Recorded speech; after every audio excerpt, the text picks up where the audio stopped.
All right, guys, let's get into this. The main card, UFC on Fox, of course, from the Pepsi Center, also known as as Prados likes to say, the Puff Give Center. Let's go into the featherweight. We go, guys. Alex Caceres. You know why? Anyone know why the Bruce Leroy thing doesn't? I mean, they should just call him Bruce Leroy. Screw the Alex Caceres. Bruce Leroy.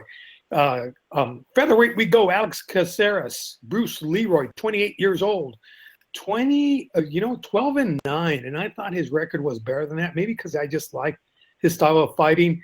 He's going up against Jason Knight, part of I think that's part of the Scrap Pack, isn't he? Isn't Jason Knight part of the Scrap Pack? And Bruce Leroy, guys, 2-3 in his last 5. Sounds like my record. 5-4-1 in his last 10 UFC fights, guys. Bruce Leroy is my kind of fighter, style-wise, as you guys know.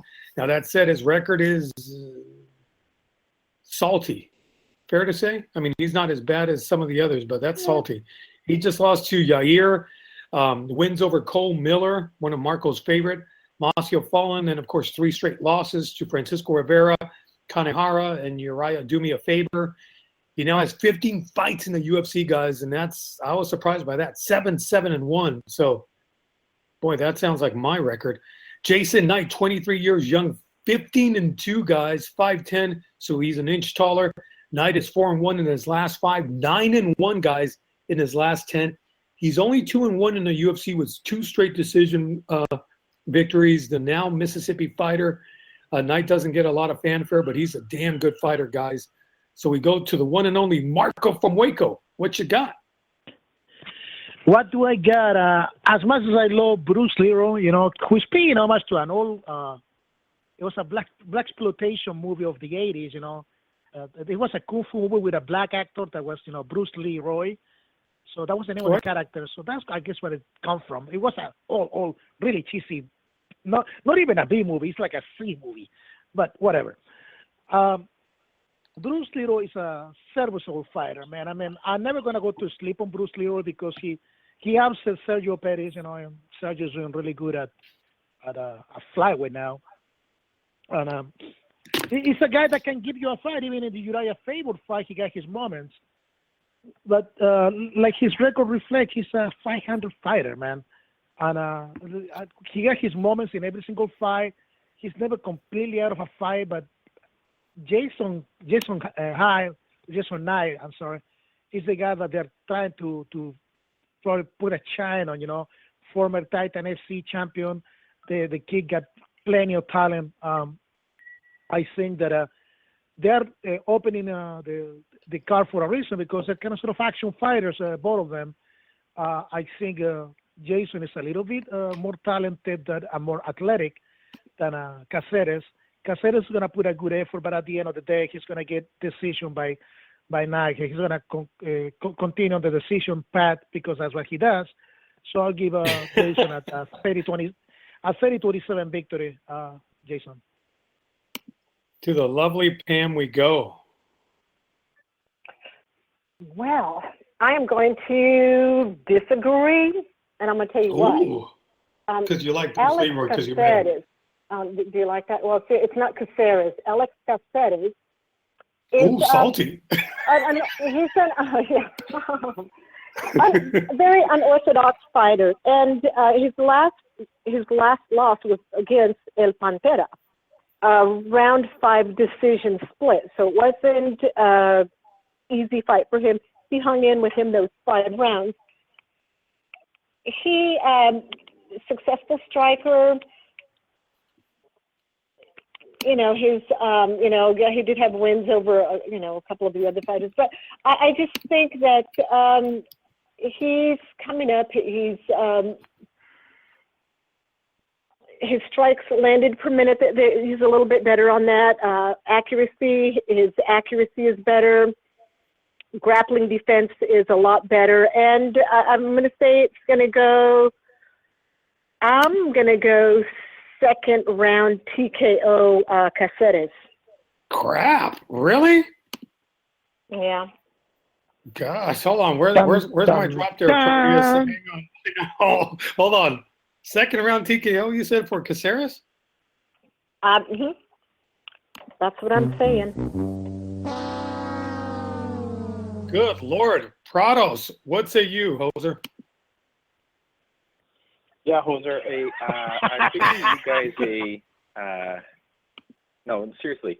Every time Cam is on this show with you two blokes, you always gang up on her. She has good ideas too, okay, man? She has great ideas. The picks, she is winning the picks competition because she always gets them right.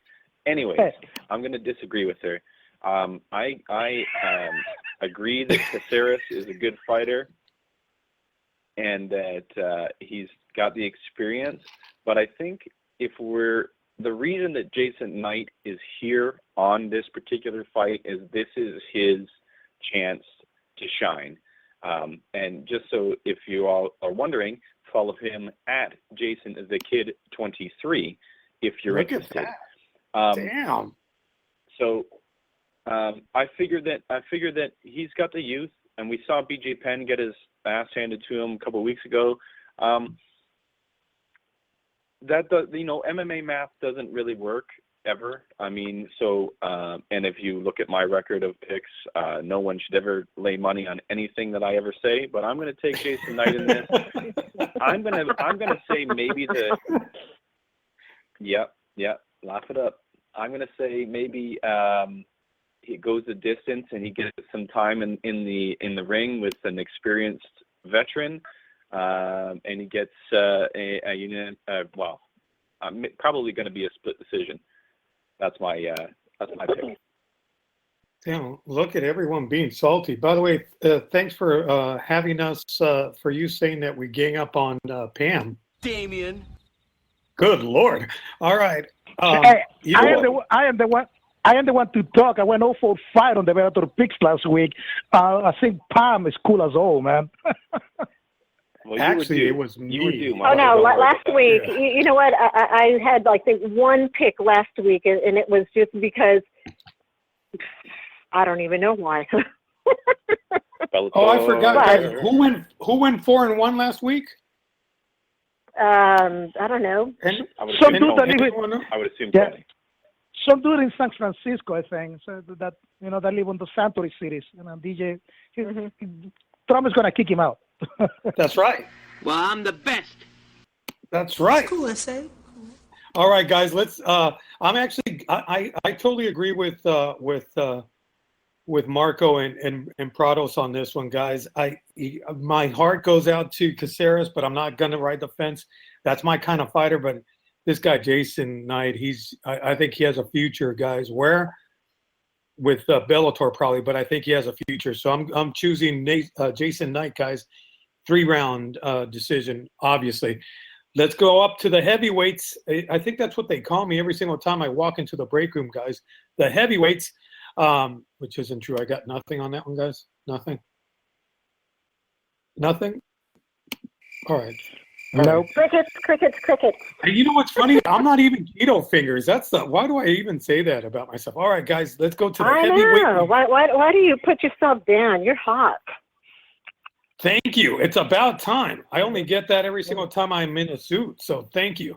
All right, guys. Muy caliente. Muy caliente. And not a bad set of shoes, right? Yeah.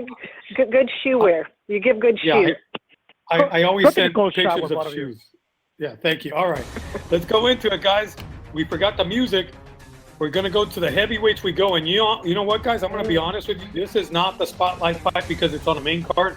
But this is the fight I'm looking forward to the most. And I'll tell you what. Heavyweights. Andre the Pitbull Arlovski.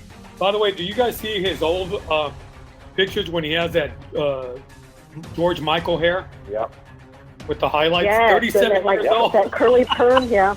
The curly perm, kind of, yeah. Not that I would ever say anything to his face. 25-13, guys. 6'4", going up against Francis the Predator Ngannou. 30 years young, and I think a future champ. 9-1, 6'4", and I'm going to give it up to the person that deserves it. Marco was the one that called this well before I actually was on this. But let's go into the Pitbull, of course, former UFC champ, has fought in Affliction, Strike Force 1, World Series of Fighting, a bunch of promotions, guys. Now in his history of fighting, of course, he's been a streaky fighter. While at Strikeforce, he lost 3 straight before going 4-0-1. And then, of course, his lost decision to Rumble Johnson in 6 in a row, including 4 straight in the UFC. Now with his decision over Frank Mir, guys, he's lost 3 straight, and brutally, I might add, to Stipe, Overeem. And I was surprised about him giving up to Barnett. I was literally surprised about that. Must have been a Chael Sonnen thing. Nothing? All right. Francis the Predator Ngannou, guys, the native Cameroon fighter, migrated to France as a toddler. Ngannou, a big fan of Mike Tyson, as you saw in that, you guys saw that UFC piece. He was a tremendously powerful guy, mainly a striker, has shown the ability to get a submission. Unlikely, but he's shown it, guys. And like I said, I think he's a true future champ. We go to the lovely Pamela. What say you? Okay, here we go. Hang on. I'm going with Francis. I don't know how you say his name. Ngannou. Ngannou. Thanks to Marco. Yeah. Ngannou, and I'll tell you why. Arlovsky is not the same Arlovsky as of old. If you look at him, his losses have been, he's had 3 losses in a row. But at the same time, those losses came January 2nd, May 8th, September the 3rd. And so he's been active and not a lot of time in between fights, I think maybe to possibly heal properly, possibly overtraining. I don't know, a lot of factors there, but he's not the Arlovsky of old, I would say. Ngannou, if you look at him, even his, his reach, Arlovsky has a 77 reach, Ngannou, 83 inches. Damn. That's a big reach. His submission game is a lot stronger, a lot better. I don't know. I'm gonna go with. Oops, are you there? Hung up. No, we're here. Okay, I thought I hung up. Sorry about that. I'm going with Ngannou on this one, and I think that. Oh my gosh, I want to say it's going to be a quick fight. First round? Yes. And before Marco says it, method? Mm-hmm. You know what? With this one, just giving Arlovsky's just his record as of late, I think he's getting knocked out on this one too. I think it's going to be a TKO on this one as well. All right, we go to the man up north, the man who always has toonies in his pocket, Prados. Yeah, not always. I mean, sometimes those toonies, they slip out of your pocket because they're very slippery, those suckers. What's a toonie? Oh, yeah, you got to tell her. Yeah, what's a toonie? A toonie is a $2 coin. You know, like you guys have that $1 coin? Uh-huh. Yeah, so we have not only a $1 coin, but we have a $2 coin. So we don't have a $1 bill or a $2 bill any longer. So what is it? Is a coin a oney? I don't know. Loony. A loony. Come on. Loony and a toonie. Is that really? A loony? No, I don't know. That's real. No, that's real. Like I swear to God. We're in Canada. I mean, it's Looney Tunes, right? I mean. So for a loony and a toonie. And that toonie Yeah, is that's what they call them. $1 I in know the United States. It's very, That's right. very disrespectful. Well, can't you just have 2 loonies and avoid the toonie? You I could. don't know. Anyway. You could indeed. Okay. You could. Fetch. Oh, okay. Oh. Oh, All right. Canada. Any more currency questions? Exactly. Our home and native land. Any more currency questions? Okay. I'm good. No, we good? We good? Sorry. Cálmate. Okay. That is, my wife is telling me to tell you that the reason the $1 coin is called a loonie is because there is a duck on it that is actually called a loon. Oh, okay. That's a kind Is of that duck. Cool. Okay, so that's why we call it a loonie. Yeah. And then when they came out with the $2 coin, because the first one was called a loonie, they just said, "Fuck it, we'll call it a toonie." Oh, so There nothing goes to do with the Welcome to number Canada. 2. Hoser. There goes our rating. Hang on. Alternative facts. Thank you, It was Carrie only Ann. one. It was only one. It was All only right. one. I'm not Lerone. I'm not going to be dropping F-bombs the whole show. Boom. Ooh. All right, so back to the Go fight. ahead. Have I been wrong yet? Okay. Have I been wrong yet? Go ahead. All right, so Francis Ngannou versus Andrei Arlovski is pretty much the same kind of fight that we're seeing on the first fight of the main card. We're going to see whether or not the young up-and-comer can take on the old grizzled veteran and come out with the win. As Pam had said, the wingspan on the Predator, Francis Ngannou, is much more advanced, and he will have a serious reach advantage. However, Andrei Arlovski is hailing from one of the best and greatest fight camps known to man, and Jackson Winklejohn. So they're going to have some sort of idea how to negate whatever Francis brings. But I mean, if you just look at him, I mean, this guy looks incredibly good getting off the bus, right, Marco? I mean, this guy is the vision of looking good getting off the bus. And I do believe that we will probably see a first-round KO here from Francis Ngannou. I don't see what Andrei Arlovski can do against Ngannou. He can't take him down. There's no doubt, there's no chance that he's going to get the best of the striking on the feet.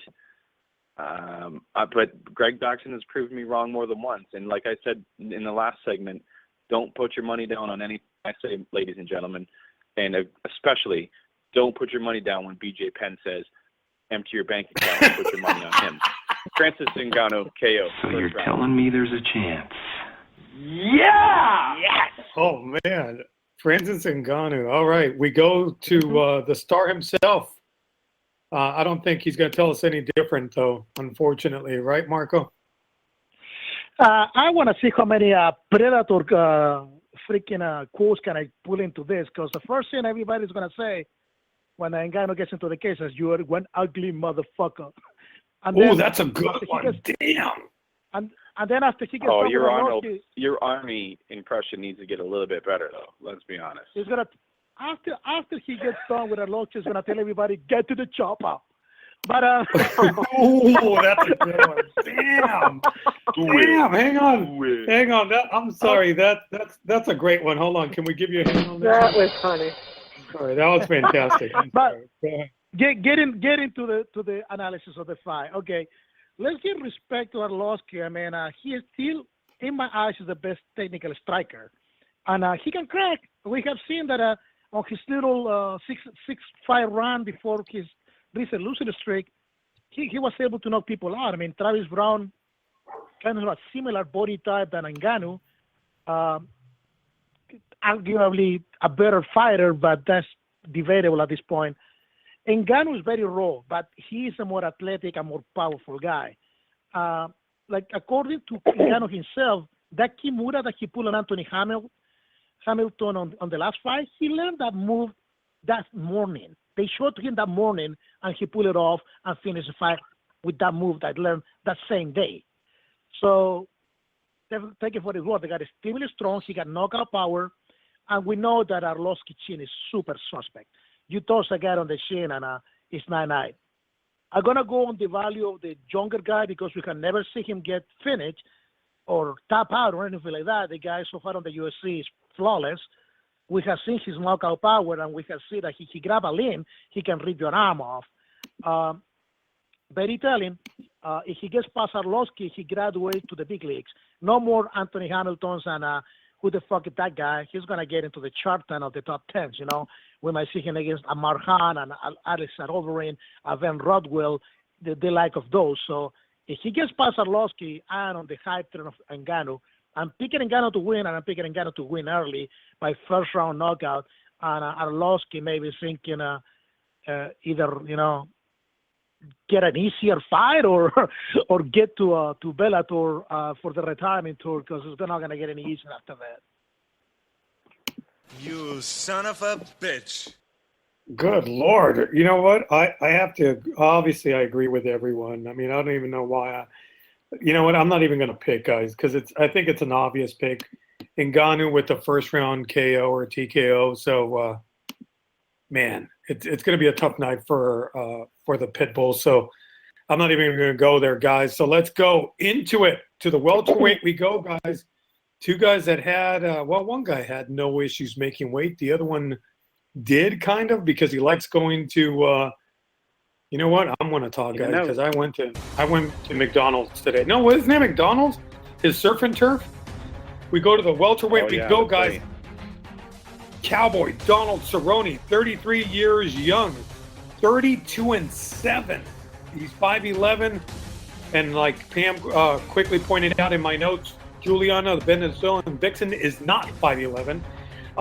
He'll be fighting Jorge Gamebred Masvidal, one of my junkie favorites, 32 years young, 31-11.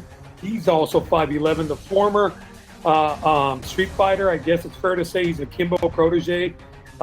Masvidal tends to take time off, guys, that we saw with the one and only, who's your boy, Al Iaquinta, you better not boo me. So he's going up against a really, really tough fighter, guys. Even though the Gamebred is a very durable fighter, keep in mind he's 3-2 in his last 5, guys, albeit split decision losses. He's 6-4 in his last 10, but again, he hasn't really been finished, guys. Early in his career, he did lose via TKO and a couple of submissions, but overall, very durable fighter. He's fighting another fighter that, even though he's on major win streaks, he's not. I don't think Cowboy's that durable, guys. Cerrone, of course, 4-1 in his last 5. His lone loss to the one and only On It Free. Is that fair to say? RDA. He's 9-1 in his last 10, but that's kind of deceiving because he fights like 5 times in a year. Notable victories over that stretch over Bendo, Rick Horror Story, and he actually destroyed Proteus's Horror Story. Brown and Alvarez maybe really hasn't fought anyone that is a superstar. I'm sure you guys will correct me in this one, but I don't think anyone at their peak in his UFC, WEC career. He's lost to Bendo twice, Nate Diaz. Hold on, let me play that for Pam. And Patterson, of course, RDA twice. So we go to the one and only Prados. Prados, what say you? Correct. Well, I think this is a battle of the two former 155ers moving up to 170. And let's see who is adjusting to the weight best. I mean, right now, unfortunately, Tony, it's really hard for me to bet against Donald Cerrone, mainly because of his body of work that we've seen over, like you said, the last 5 fights since moving up in weight. And like you said, he's fighting very often, and he wants to fight again after this very often. And he's a crazy man, but I'm going to have to go. Honestly, he's nuts, but I'm going to have to go with Donald. I really am. I'm going to have to. It's going to be a really good fight. This right here, I can see being fight of the night, guys. I can really see this taking down $50,000 for both guys because it's just going to be a war, or one of the two of them is going to get the advantage. I'm going to call head kick knockout by Donald Cerrone. Damn. Late in the third, kind of like we saw with Matt Brown. I think that Jorge gets a little bit winded in the late rounds, as we said, that he likes that surf and turf Big Mac, as you had mentioned from that he had mentioned on MMA Junkie Radio. So look at guys. I know they're both getting down. They're both 155ers, and they're both moving up to 170. I think that I'm going to take Donald Cerrone again because he has fought a little bit longer in this division, right? I mean, I think Jorge has only had one fight at 170. Am I mistaken? Let me see. Yes, one fight at 170 with Jake Ellenberger. His previous fight was with Ross Pearson at 155. So I'm gonna go with Cowboy. I just can't. The smart money. I think the sharp money is on Cerrone, and I'm gonna take him in this fight. Third round KO, head kick. We go to the one and only Marco from Waco. What say you? Man, I hope Gamebreak is not listening to the podcast because he's gonna kill me because I'm picking against him. Ooh! Every single time, Marco. I know. Every single time. The last time I bet against him too, and remember, he said to you, "Don't bet against me." You remember that? Yeah, I remember that. Yeah, I took all of this into consideration. And I'm still going with Cowboy. Go ahead, Marco. Like I said, man, I hope he's not listening because otherwise he's gonna choke me out, and I tap out like Chael Sonnen did. But I gotta go with the body of work, man. And Cerrone only loses to the elite. Rafael Dos Anjos, former champion. Benson Henderson, former champion. Anthony Petty, former champion. Nate Diaz, former title contender. And, of course, one of the richest guys in the planet right now, thanks to Conor McGregor. So, Cerrone is streaky, and he's on a streak right now. And at 170, he has looked freaking outstanding. I mean, nobody knocks out Matt Brown like he did, and he knocked out Matt Brown, and Matt Brown is my boy. I was picking Matt Brown to win on that fight. So, well, Cerrone is a rangier fighter, and he's more he's more ample to use his kicks, like more kickboxing oriented. Masvidal, as good as a striker as he is, he's more boxing centric. He likes to get closer on the phone booth, and as Cerrone is going to be able to kick his distance. He's not afraid to be taken down. He's super slick on the ground. I think he's going to be able to outsmart Masvidal. For as good as Masvidal is a very good fighter, like Cerrone says, he's a 1A fighter against a 1B fighter. And Cerrone, I consider him elite. Masvidal, I consider him a good fighter. And I think Cerrone is going to be able to outpoint Masvidal because Masvidal is really, really hard to finish. I mean, I haven't seen anybody able to finish a guy clean. So I think Cerrone is going to be able to outpoint this guy, and it's going to be unanimous. It's going to actually outclass him all the way through. Yeah, like Cerrone actually fixed the problem of being a late starter. He's actually starting really quick on the fights now. So Jackson Wilkin can fix that problem for him. So it's going to be a 30-27 clean sweep for Donald Cerrone. Darn. All right, so the pick is for Cerrone. We go, speaking of body of work, we go to the lovely Pam. Hang on, I didn't get a ring shot there. Okay, first of all, now you got to play my pony. What is up with that? Darn, First I don't of have all, that. y'all, my friend D is listening, the biggest Cerrone fan in the world. So y'all say hi to D. Ooh, hold on. I've seen D's photo. Hang on. Yes, I've seen D's she's photo. looking good in all her photos. There you go. All right, there you go. Okay. Okay, so here, if you look at their stats, I'm going very Goldie on y'all. Virtually identical. Significant strikes, pretty even there. Grappling, pretty even. But in truth, I have to go with Cerrone on this, only because he is the more experienced fighter. Again, his fight resume is a who's who of whose ass have I beat. He has, in his last 4 fights, 3 performance of the night. I think that it will, well, I would love it to go 3 rounds, so I'm going to cross my fingers, hope it goes 3 rounds. It's going to be a unanimous decision, Cerrone. I think with him training with my guy, Joe Schilling, I think that his body kicks are going to be way too much for Masvidal to handle, and it's going to be Cerrone on this one. Darn, you know what, guys? You guys have, you know what? I'm not, you know, like that. You just like that. Hold on here. Hold on, just. Here we go. All right, as you guys know, I'm never on the fence. For show. But as I always like to say, have I been wrong yet? Have I been wrong yet? not really. So, but guys, here's the one thing, and Blue corrected me once on this. He once said no one's ever due for a fight, but then again, someone is due for a fight, guys. Let's due for a loss. Forgive me. Let's look at what reality is, and someone that's not 33, but a 33-year-old body, guys, fighting in February, fighting in June, August, and December, going 1, 2, let's see, that's 9 rounds in the last year, and we're talking about 9 UFC rounds, right? Clearly, of course, he's won performance of the night three straight times. There's no doubt about it, guys. And if you look at his body of work in 2015, did lose to RDA and didn't look good, and that was a kick right to the liver.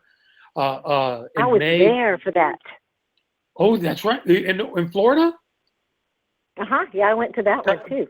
That wasn't the Voodoo Doll massacre, was it? Yes, that was exactly what that was. Can you imagine? How about that for a memory, guys? Clearly, I haven't been at the Pepsi Center, right? I got nothing on that one. All right. I'm looking at this, guys. He's due for a loss. I hate to say that because I know Blue corrected me on that, saying no one's ever due for a loss.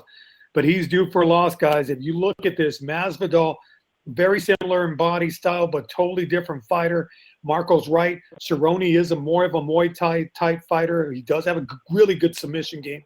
But when he goes up against other strikers, guys, except for Rick Story, I'll give you that one, not really, doesn't really excel very much. So I'm going to say, now, mind you, if this goes into a decision, I can clearly see Cerrone winning. There's no doubt about it. But somehow I think Masvidal is going to put a hurting on him, probably second round KO or TKO. So I'm going Masvidal over Cerrone. Yeah, I said it. Okay. Excuse me, bitch. All right, nothing, huh? All right, guys. Let's go up. I just want to say that Cerrone's last win against Matt Brown, who is a striker, would probably be more impressive than this Rick Story win. Just saying. I'm Patrick Cote. Yeah, but they're not. And I'm going to say, Tony. and I'm going to add to that. Let's all gang up on Tony here, and I'm going to add to that. You're talking about how he fights, so back to back fights. Maybe that is his workout, and not everybody is Donald Cerrone. He's Donald Cerrone. He's not every other guy that he's not your normal 33-year-old man. This dude is crazy, and I think all those back-to-back fights. I mean, I think that's his workout. Well, you might be right. Hold on, I'm looking at my notes for me picking Masvidal. Hang on. Alternative facts. Thank you. All right, guys, let's go up. We're going to go up to the one and only the women's Batman weight. We go, guys. Someone that has really become one of my favorites, guys. I'm not going to lie. And by the way, how about that UFC countdown with Gorgeous George and Goes? How about that, guys? Yes, I mean, sir. that was awesome. It was nice to see the boys there, right? Yeah. So, darn. It's you know what? Though they didn't give them enough time. They clearly gave GG time, but boy, how about Goes? Nothing, huh? Let's give Goes a hand. Thank you, Goes. We love you. All right, guys. Let's go up to it. We go. Hold on. That's what we should have given. Boy, hold on. What happened there? Okay, thank you. All right, let's go up. Women's Batman weight. We go, guys. Valentina the Bullet Shevchenko, 28 years young. 13-2, 5'5", and of course, one hell of a Muay Thai fighter, my kind of fighter. However, here's the one where I'm torn, Pam, because she's going up against someone that I gotta be honest with you. She's not Misha, but I blew it there. I wear my sunglasses at night. But she is lovely. I'm not gonna lie. She is lovely. Going up against Juliana, the Venezuelan vixen. Pena, don't call her Pena. She's not 5'11". For years. She's not 5'11", though, as the lovely Pam corrected me. 27 years young, though. 8-2. The 5'7" Venezuelan vixen, you like that? Is 4-1 in her last 5 and undefeated in the UFC. And one would say, she might say that she's actually 7-1 in the UFC. She's 8-2 in her last 10, guys. Her lone losses to Deanna Bennett. huh? Who the F is that guy? Right? Sarah Morris, another one. Who the F is that guy? By the way, I love them both. They're both fantastic ladies, so I'm joking.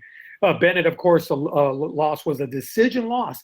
And the Morris loss, to be frank, that was due to doctor stoppage. So it's a TKO, but, I mean, she wasn't out of it, guys.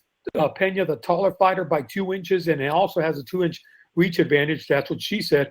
She does have, of course, more powerful hands, so she does have heavier hands, and arguably a better grappler, guys. The beautiful Valentina, the Bullet Shevchenko, I don't know. Well, the Soviet Union-born Muay Thai fighter lives in Peru, so she's fluent in Spanish with her sister. She also, and her sister has a cool name too, Valentina.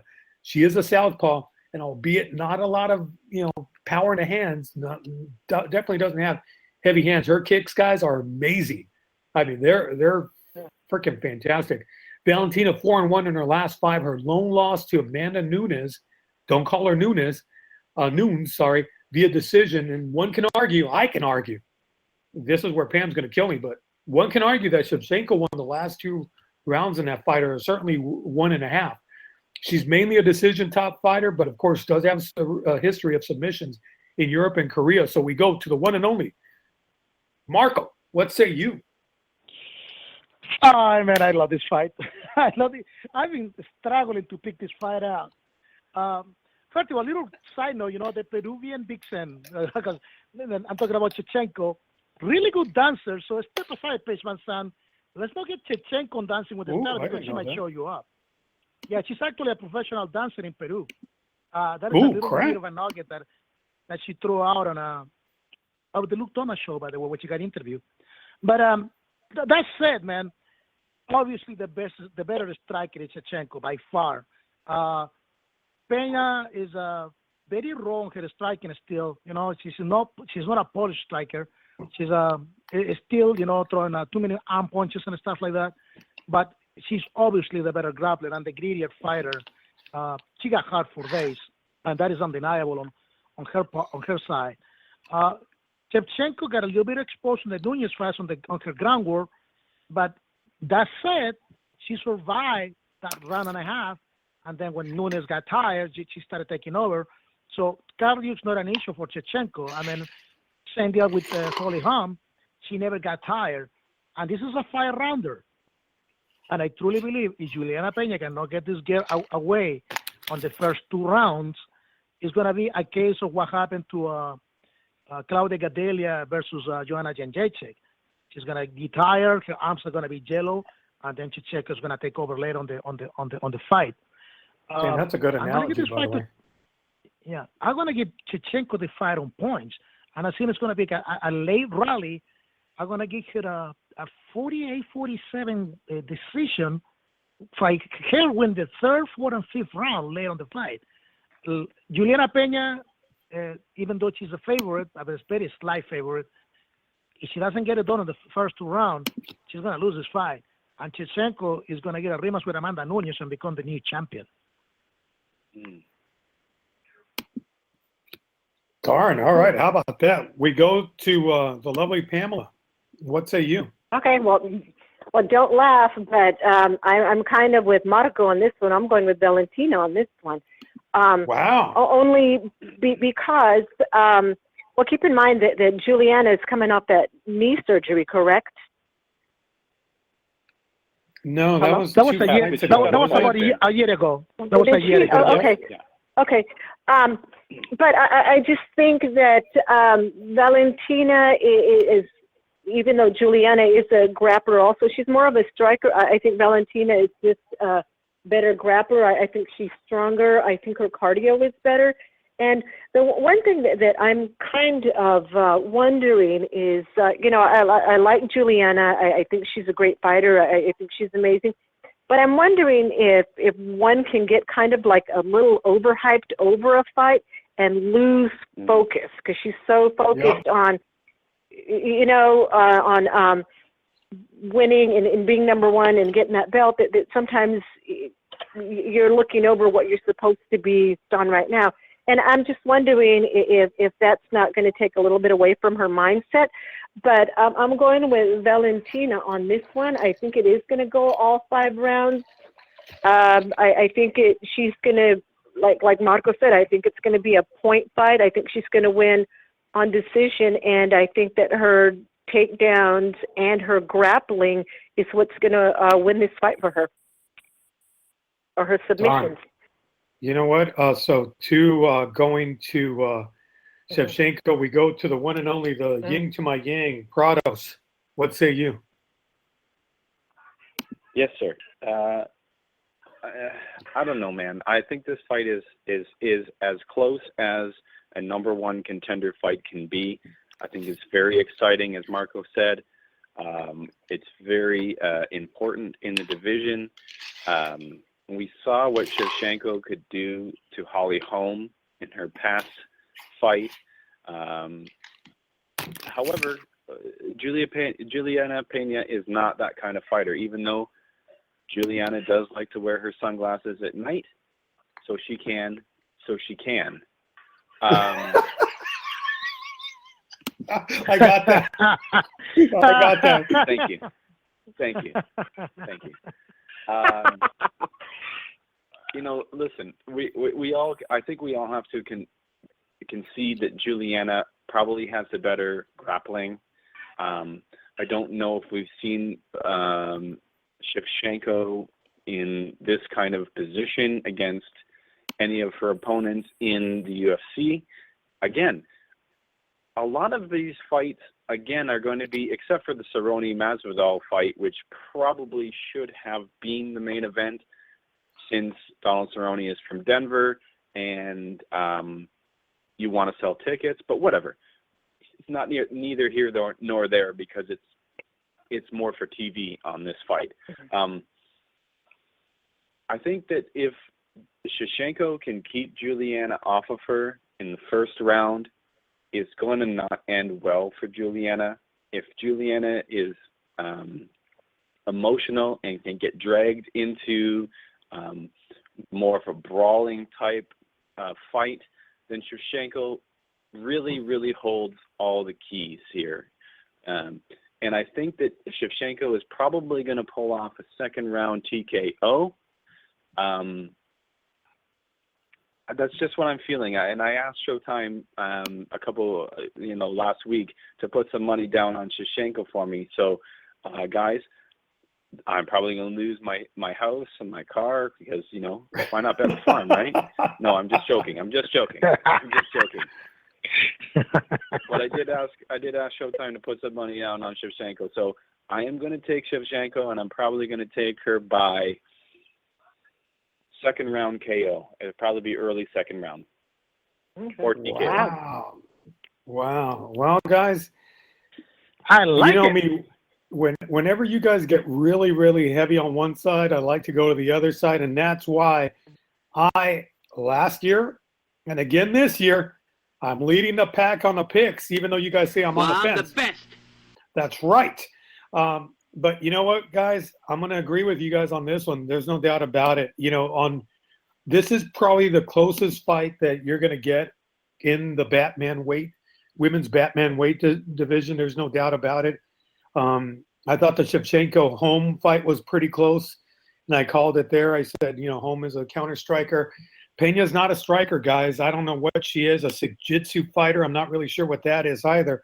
But if you look at her past of who she's beaten, and the only one that really surprises me is when she beat Kat, because I thought Kat would be someone that's a very similar style fighter. Kat's wrestling actually is probably better than Pena's, but Pena's a future star. There's no doubt about it. I just don't think the time is now, guys. I think when you guys are right, when you look at Shevchenko, I think she's blossoming at the right time.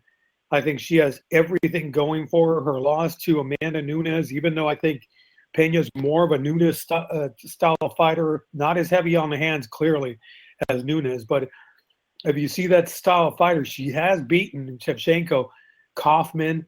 So she has beaten people of that ilk that have heavy hands. She's also beaten people like she lost to Carmouche, but she's beaten other people. I just don't see that and I'll tell you why I'm choosing Chevchenko on this, and you guys are gonna laugh at me on this one, but I was looking at that countdown very closely, guys, and the one thing that happens to any fighter, and I should have that Rocky movie, but whenever someone becomes civilized, if you will, and I'm saying that because she has a new relationship, she moved in, she's all lovey-dovey, etc.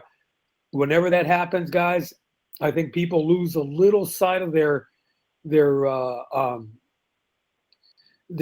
anger or that thing that was driving her, like, yeah, that killer instinct. And like you were saying, that whole thing of wearing the sunglasses at night, so I can. Yeah, I don't think she's doing that any longer. I did steal that from you. Hang on. Thank you. But I see it, guys. And hold on. What did you say, Pro? Did you just say? I thought you said something. Sorry. Sorry. Oh, that bombed. All right. But I'm going to pick Shevchenko, guys, and I'm going to pick Shevchenko. The longer, you guys are all right, the longer this fight goes, the worse it is for Pena. Pena, if this fight would have happened probably 5-6 months ago, I would have chosen Pena without a heartbeat. I'm going to choose Shevchenko, guys, because I think she has more cardio, and I think she's going to win via decision. And I'm not. It's not going to be. It's going to be a close fight, guys. But Valentina's going to win 3 solid rounds off of her. And Tony, I just wanted to quickly comment on what you said about that whole countdown show. I did notice the same thing that you noticed with this new relationship, and I did feel the same way about it. I was like, oh, this is kind of scary. This kind of I don't know if they should have been showing that kind of a thing, but maybe she uses it to her advantage. But yes, I did see the same thing that you saw, and I just wanted to make sure that we both were on the same page there. Nothing, guys? All right.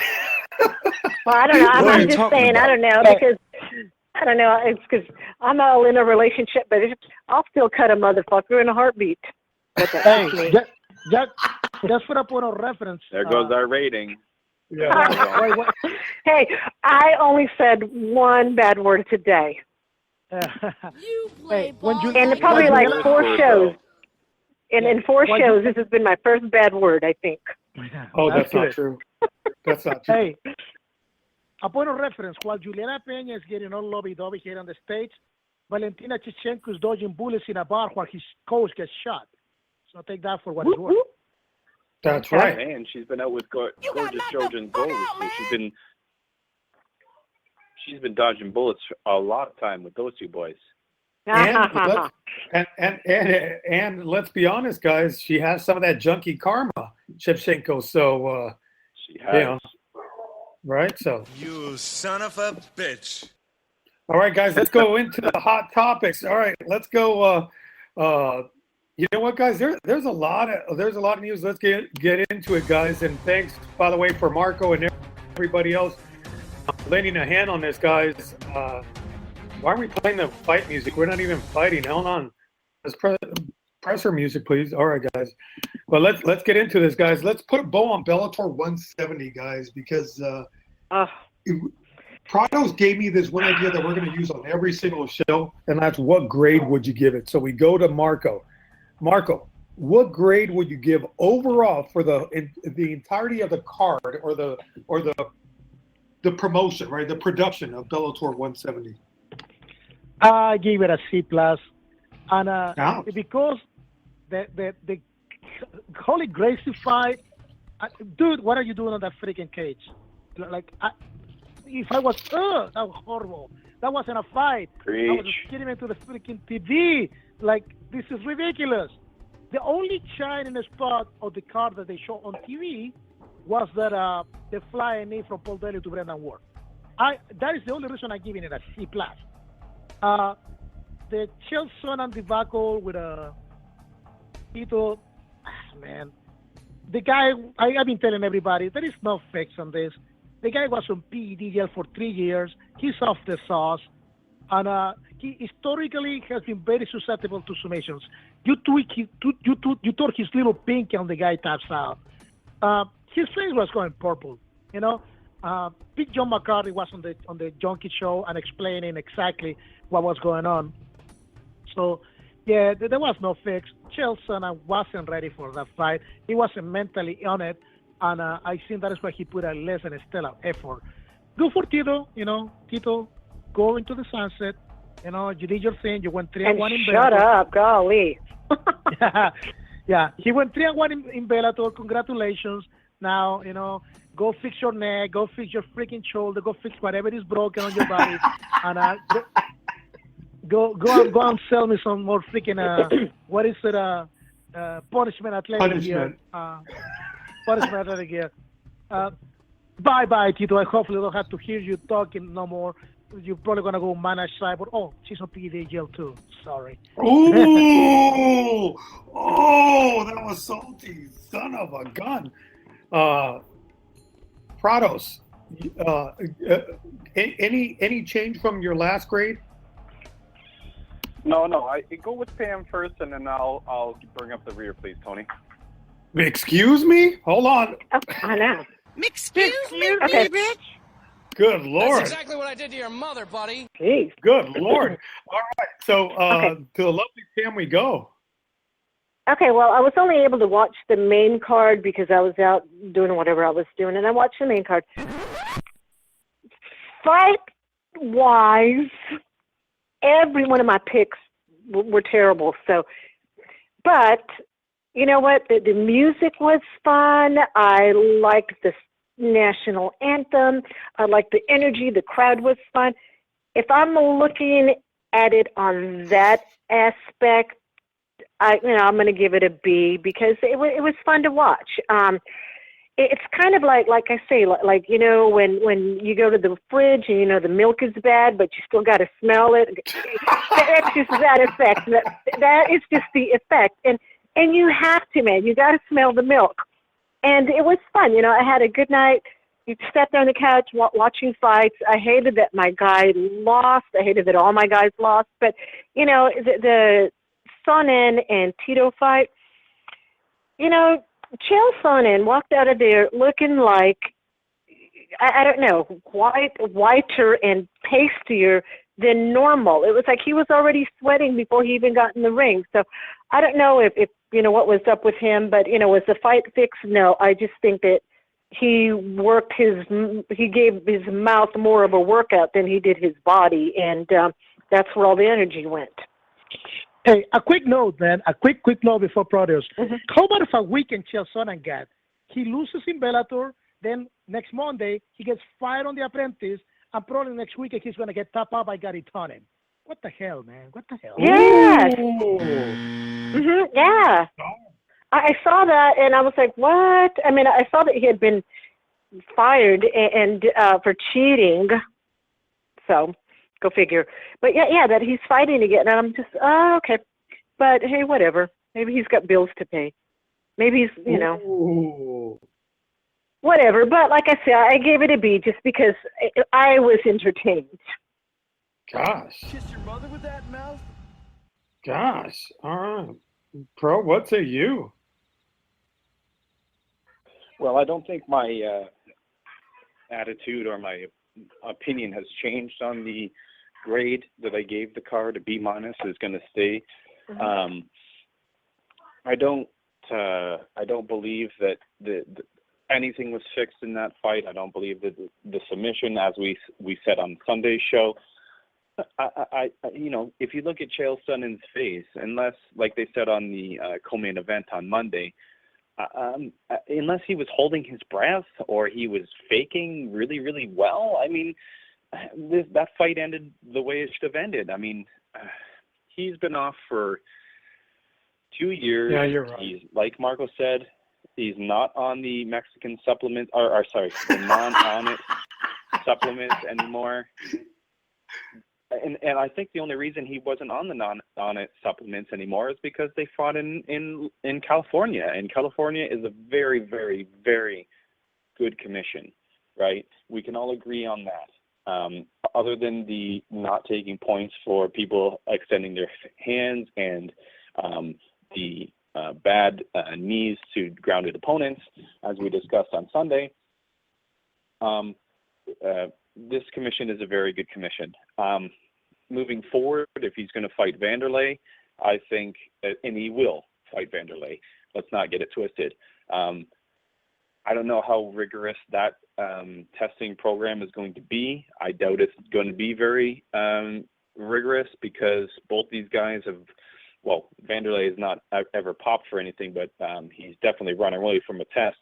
And that we can clearly see that Chael Sonnen does need the non-on-it supplements to be any good in MMA. So I guess I'm leading into the next question, Tony. So please go ahead and pose that question because I'm going off on a tangent.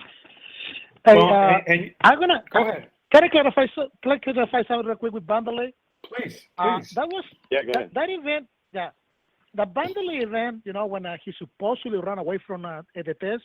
Well, I was there. That what happened on the MMA Junkie Gathering of 2014.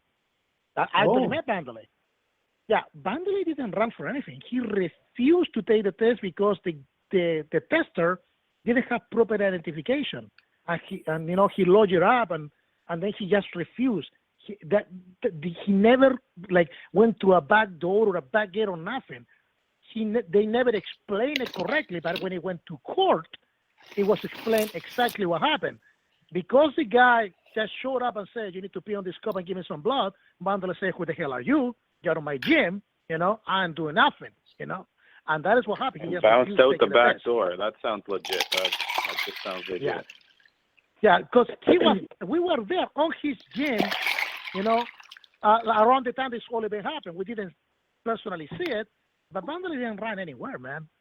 That is exactly when he went to court and sued the commission, and they had to rescind his freaking lifetime ban. That was the defense explanation. Yeah, and I actually have heard. Go ahead, Pro. Again, the lifetime ban was ridiculous. So go ahead, Tony. I actually have heard Marco. I clearly wasn't there at the Junkie Gathering, but Tito, of course, did leave Chael a message for us. How about F? You're a gimp. Gee, thanks. But I actually have heard the whole the explanation that Chael gave on why Vanderlei ran, and they're right. No ID. They wanted you to go into a closet.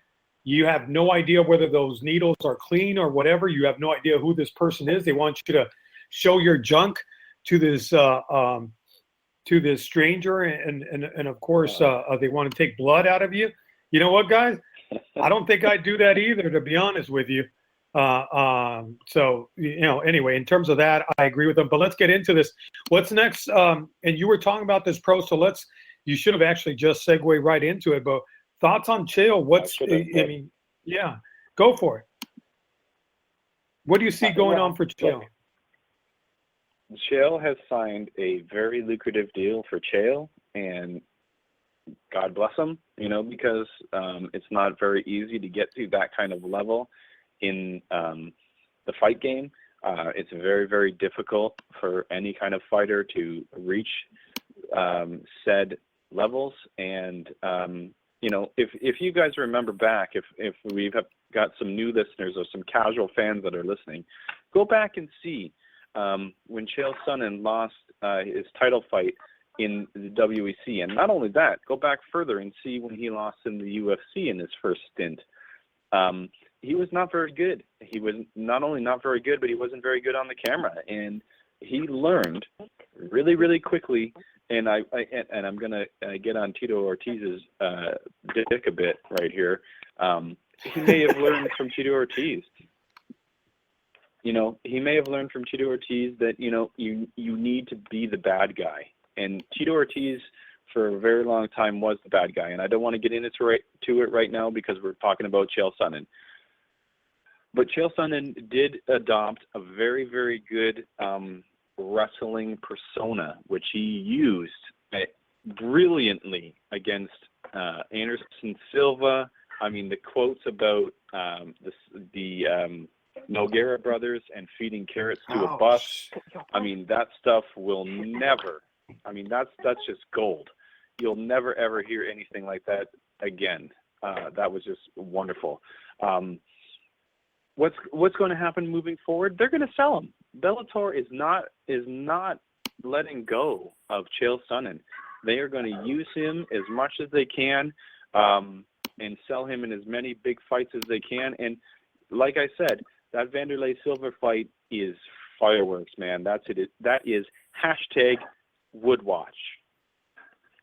Preach, brother, preach. Yeah, I totally agree. Let's because we're running out of time, let's get into this, because the one thing that Marco wanted to talk about that I also wanted to talk about, and a sore subject, by the way, I will say to our friend up north, the Muhammad Ali Boxing Reform Act, of course known as the Ali Act. Guys, let's not forget who the president is now. Let's not forget, Marco was kind enough to tell me that there are ties between WME, IMG, and of course, and President Trump. What does this mean, guys? Ali Act going forward with obviously, let's be honest. Everything has to run through, I think, the UFC in order for any of it to affect anyone, because those are the guys that are making the most money. But what say you guys? We go to Marco. What say you about the Ali Act now with President Trump? Well, all this spun out a few weeks ago. Randy Couture and Nate Quarry were lobbying in Congress for the Ali Act, and just today, John Fish and Ben Askren were lobbying too. You know, they're in Congress trying to do their lobbying thing. But these guys, you know, Trump supporters, by the way, they failed to realize that Trump is buddies with Dana White. Dana White endorsed this guy on the Republican convention. And then Eddie Emanuel, you know, the owner of WME-ING, constantly goes golfing with the now President Trump, and WME-ING is the agency that represents Donald Trump. So that off the top tells me that if this bill will ever go into the desk of Donald Trump, he will be to the crap out of it. Let's not even forget there is not an uphill climb. It's more like a Mount Everest climb in the middle of the winter with killer blizzard and avalanches. Because you got to go through committee on the Congress, then the Speaker of the House had to put this on the floor or put it on an amendment to get voted on. You know, let's remember, the Republicans control the Congress, and they're not really too much into the Ali Act.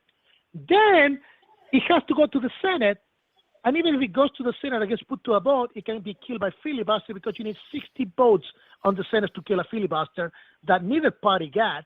So all WME-ING has to convince is one senator, to filibuster the whole thing, and the thing dies on the floor. If by miracle, it gets to the president's desk, you need 3/4 of the Senate vote. That is 75 senators to override a veto.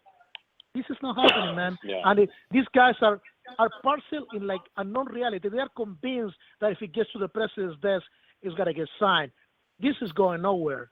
Their best approach would be to probably forego a lawsuit and try to push this all the way to the Supreme Court, because that will affect change. Mm-hmm. A reinterpretation of the Ali Act that the Supreme Court might be able to affect change, but there is not also a guarantee because the court has to agree to hear the case. So this is a freaking a chase of a unicorn, a fantasy tale. It's not going to happen within the next 4 years. It's probably not going to happen for 8 years. Unless there is a complete shift on the paradigm, and a complete shift of the paradigm, and the people that are in government actually care of what is going on, in combat sports. Yeah. And Marco, I mean, we can say anything that we want to. I mean, yes, Dana White supported Donald Trump, and that's probably going to be good for him. But you know what? There is precedent in boxing, and let's move to Pam real quick to get Pam's ideals or ideas on what you think moving forward with Donald Trump. Do you think the Ali Act has a chance, Pam? Well, I think with his, quote unquote, ties to, Dana and MGM and things like that, I think he's going to have to recuse himself from that. And I'm like what Marco was saying. People think that because, we know somebody in the White House, it's going from their hand to the Oval Office. It doesn't work like that. And people have this fantasy that it's going to work like that, and no, it's going to take years and years and years and years for it to even come to fruition. Do they need something? Yes, they do need something, but I don't see anything happening real soon. It's not personal. It's a business kind of thing. You have to separate the two. And now that Trump is in the position where he's in, he can't be, hobnobbing with the cronies that he used to hobnob with before. And they're going to have to understand that too. It's not personal. It's business. By the way, did you say Oval Office, right? Yeah, I did. Why? Thank you, dummies. Okay. Never mind. Or Office. Oh, never mind. All right, Prados. You have one or two things to say about this. I know for a fact you do. Yeah, and of course, guys, as we said on Proteus' primetime show last week with Danny Austin, I think that we good plug. Up north, yes, thank you. You didn't need to point it out, geez. No, that was a good one. No, I'm giving you props. That was a good one.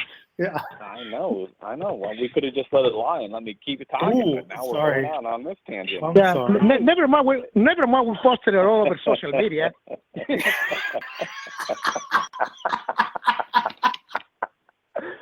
Oh man, I'm just getting burned all over the place here. What about a bag of dicks? Ooh! Oh my God! Guys, let's move on. We're 12 minutes into OT. Let's move on, guys. All right. Okay. Yeah. Oh, okay. So quickly. I think that we have a very different point of view from up here, and you guys are crazy, and this act should go through. And if Donald Trump is going to hold it up, and he's going to, because he just put an executive order for a bunch of freaking oil lines to go through the Arctic. So, yum.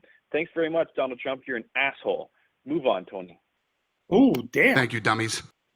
Oh, boy. Amen. All right, guys. Yeah, there's not much we can say about that, bro. I mean, you put us in a little bit of... I mean, good Lord. Listen. Yeah, there's not much we can do there, guys.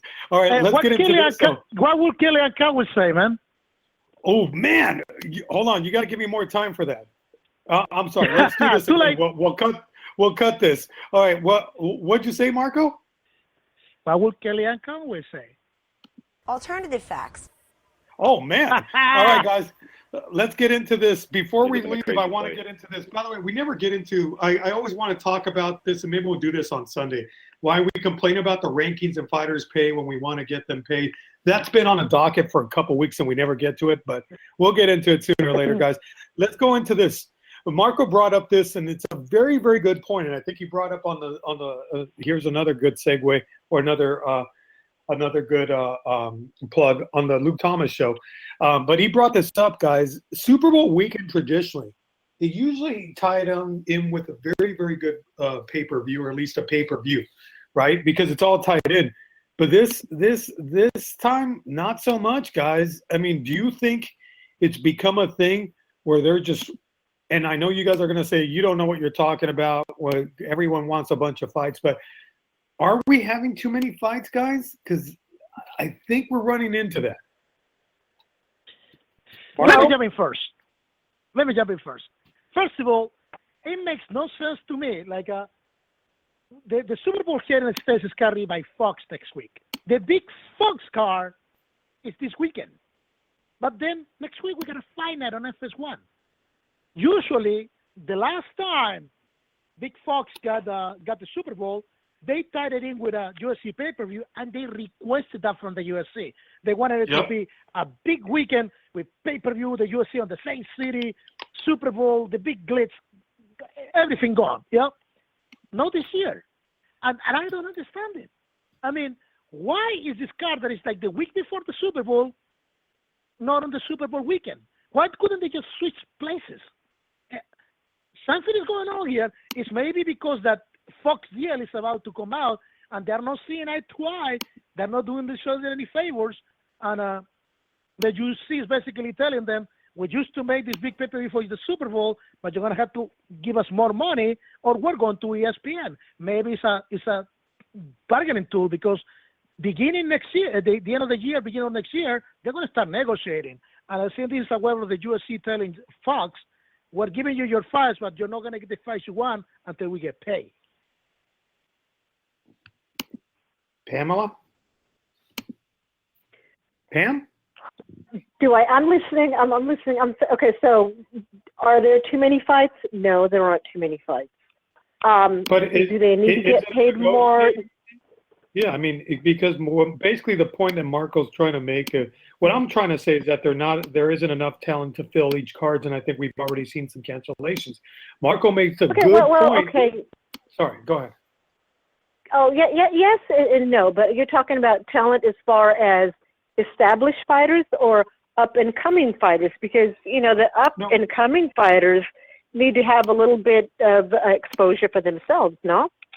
Established fighters to fill a card, but Marco's point is this a negotiating ploy? Is Fox, or rather, is Fox and the UFC, or are they already having issues? Because their contract, as Marco has pointed out, it's coming up, you guys. Mm-hmm. Well, one thing that we had talked about, and this was months ago, was if they don't want to negotiate it, and I know that we have FightPass, but why don't they just have a specific audience or a specific, like FightPass, and then just put everything on FightPass, and not just pay-per-view, but start charging for the fights, and I don't know. Because they're aiming for $500 million a year. Right now, Fox pays about $100 million a year for the viewing rights. They're aiming for $500 million, $500 million a year, and that is just the starting point. If they can get on a bidding war with like ESPN, Fox, and even NBC Universal, if they can get on a bidding war for viewing rights, they can be talking about like close to $1 billion a year. So this is the beginning of the bidding wars. That is why probably they're not giving them their best product to make Fox saying, okay, what do we really want to be on the UFC business?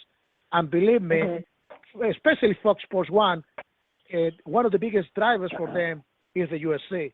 So we'll see how this is gonna. And I know what you're going, Proteus. I'm gonna start cueing the music. Let me clear my Hold throat. on, I didn't get it. Go. All right, hold on. Go for it. Okay. So, I mean, yes, of course, this is all negotiating between Fox and ESPN. I mean, the relationship between the UFC, Zuffa. Oh, thank you, Tony. That makes me feel so much better now. You gotta thank Marco. He knew where we were going with this. Yeah.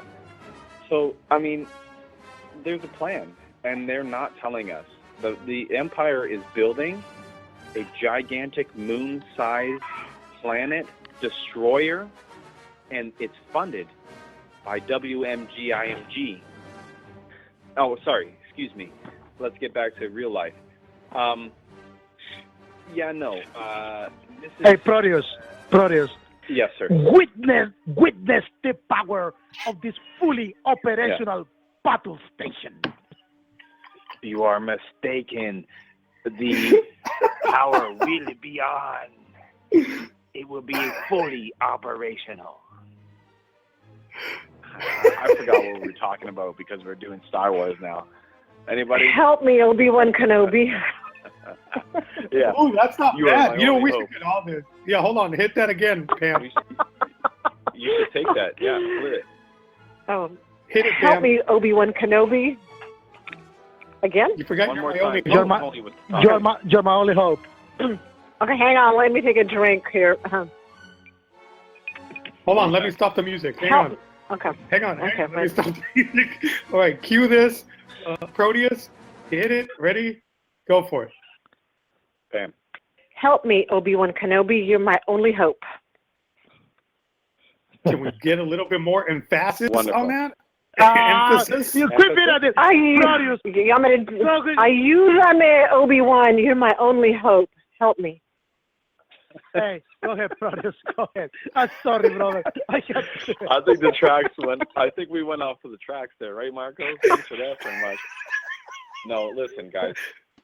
There is no doubt that Fox is no longer going to have the contract. They may have a lesser deal in the contract, but there's no hiding what Dana White is, Lord Dana is doing. He's going straight to ESPN. He's giving them all the content, and they will be on ESPN at some point. If you look at what happened with FightPass, I mean, they just fired their they didn't fire their executive, but I mean their executive that was running FightPass, who they were so pumped up about, you know, has recently stepped down, citing that he needs to spend more time with his family. I don't know if he's making Dana White money and he can get that ice imported or that snow imported so that his children can toboggan down their driveway. But I guess that would be what he must be taking, because, good Lord, I would not get out of that deal without snow in my desert driveway money. Anyways, let's move on from that. Listen, guys, I'm very concerned about this whole thing with the Empire and what they're doing moving forward. I mean, we saw the Emperor come out on a recent MMA Junkie video where they were showing off their new digs in Las Vegas, and that was the first time we've ever seen the Emperor Ari. What's his name? Emmanuel. That's true. Ari Emanuel. That's the first time. That's the first time we've ever seen him on camera, and I thought John Morgan explained it well on the podcast. That they needed to get that, and they needed to get that on film. And I don't think we're ever going to see that again, because the next time we see Ari Emanuel, he's going to be all old and shrunken and have a cloak over his face. You come to the dark side. Move on. Bad skin. Damn, perfect clothes, pro. Hey, I'm not surprised, motherfuckers.